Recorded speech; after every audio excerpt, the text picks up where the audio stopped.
11월 1일 수요일, 오늘 10% 이상 급등한 종목과 그 이유에 대해서 알아보겠습니다. 오늘 장은 오후 5시 30분 키움증권 기준으로 코스피 지수는 1.03% 상승한 2301.56포인트로 마감했습니다.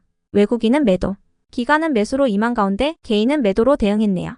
한편 코스닥 지수는 0.43% 상승한 739.23포인트로 마감했습니다. 외국인과 기관은 매수로 임한 가운데 개인은 매도로 대응했습니다. 그럼 본격적으로 오늘의 급등 종목들을 살펴볼게요.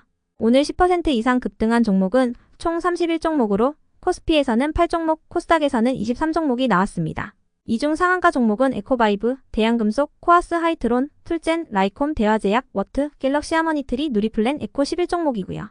오늘 하한가 종목은 티사이언티픽과 영풍재지 두 종목이 있었습니다. 총 31개의 급등 종목들을 한데 모아서 섹터별로 묶어보니 5개 테마로 나눠볼 수 있었어요.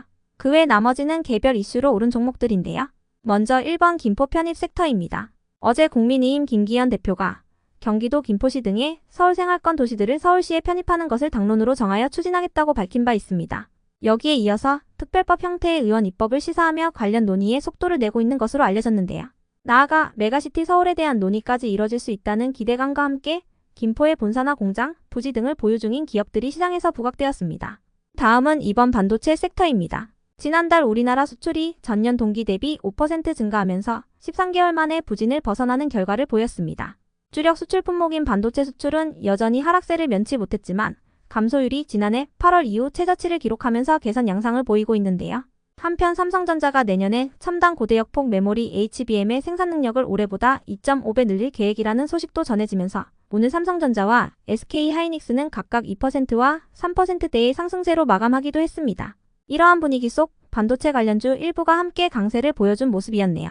다음은 3번 2차전지 자율주행 섹터입니다. 테슬라의 자율주행 보조 기능인 오토파일럿과 관련한 사망사고로 제기되었던 민사소송의 결과가 나왔습니다. 배심원단은 테슬라 차량의 제조상 결함이 없는 것으로 판단했고 테슬라의 사고 배상 책임이 없다고 판결하면서 결국 테슬라가 승소하였는데요.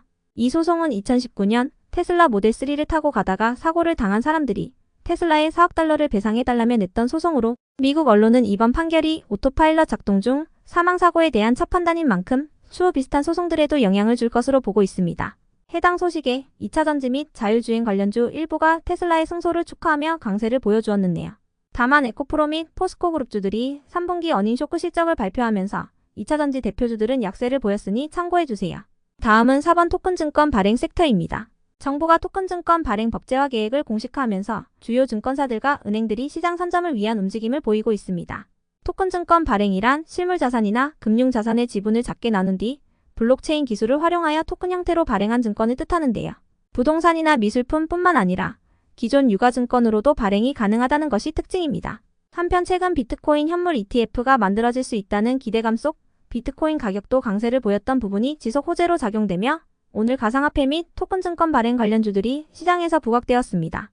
다음은 5번 AI 섹터입니다. 국내외 대기업들의 AI 시장 선점이 이어지고 있는 가운데 이틀 전 네이버는 하이퍼클로바엑스를 공개하고 기업 고객을 맞이할 준비를 마쳤다고 밝혔습니다.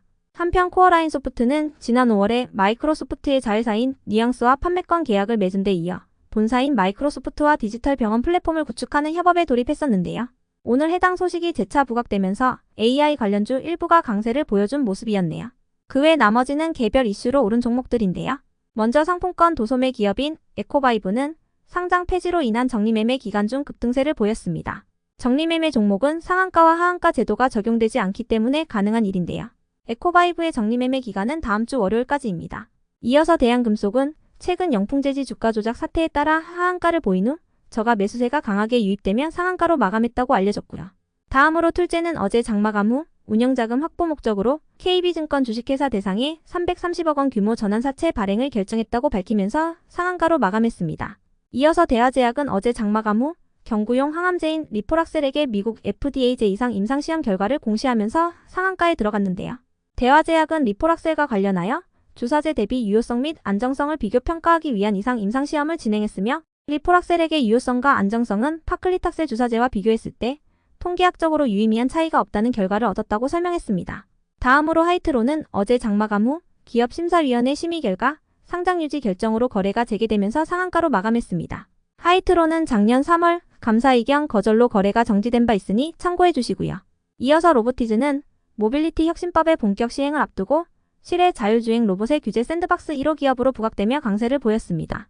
다음으로 한국알콜은 하이트 진로가 주류 가격을 약 6% 상승한다는 소식 속 어제 2차 전지 전해액 에탄올 공급 계약 체결 공시도 동반되면서 강세를 보였고요. 한편 이 네 종목의 오늘 급등 이유는 파악되지 않았습니다. 다음으로 CI테크는 최근 경영권 분쟁에 휩싸였던 종목인데요. CI테크의 2대 주주인 이항영 헌터하우스 대표가 끝까지 주주 가치를 위해 주주 권리를 행사할 생각이라는 뜻을 밝히면서 강세를 보였습니다. 이어서 하나에어로스페이스는 메리츠증권에서 3분기 실적 기대감 및 추가 수주에 대한 입장을 밝히면서 상승했는데요. 투자 의견 및 목표 주가는 변동이 없었으니 참고해 주시고요. 이어서 옵티코어는 한국판 스타링크를 목표로 추진되는 저궤도 위성통신 기술 개발 사업이 국가 연구개발 예비 타당성 조사 대상으로 선정되었다는 소식 속 6G 관련주로 분류되며 강세를 보였던 것으로 파악됩니다. 한편 경남제약은 대구와 인천에 이어 서울시에도 40여 년 만에 빈대가 발견되면서 빈대 전국 확산 우려가 커지고 있다는 소식에 어제 상한가로 마감했던 종목인데요. 최근 빈대는 대부분 고시원과 가정집에서 발견됐으며 빈대가 요즘 들어 다시 출몰하는 원인은 국가 간 교역과 여행, 이민 등의 증가로 꼽히고 있습니다. 해당 소식에 진드기 기피제를 판매 중인 경남제약이 시장에서 지속 부각되었네요. 끝으로 오늘은 하한가를 간 종목도 2개가 있었는데요. 먼저 모바일 쿠폰 및 보안 사업을 하는 T사이언티픽의 오늘 하한가 이유는 파악되지 않았습니다. 어제 전환 청구권 공시가 있긴 했었으나 하한가를 갈 만한 물량은 아니라고 생각되니 참고해 주시고요. 이어서 저저번 주 수요일 불공정 거래 의혹으로 거래가 정지됐던 영풍재지는 오늘 거래가 재개된 5일째 연속 하한가로 마감했는데요.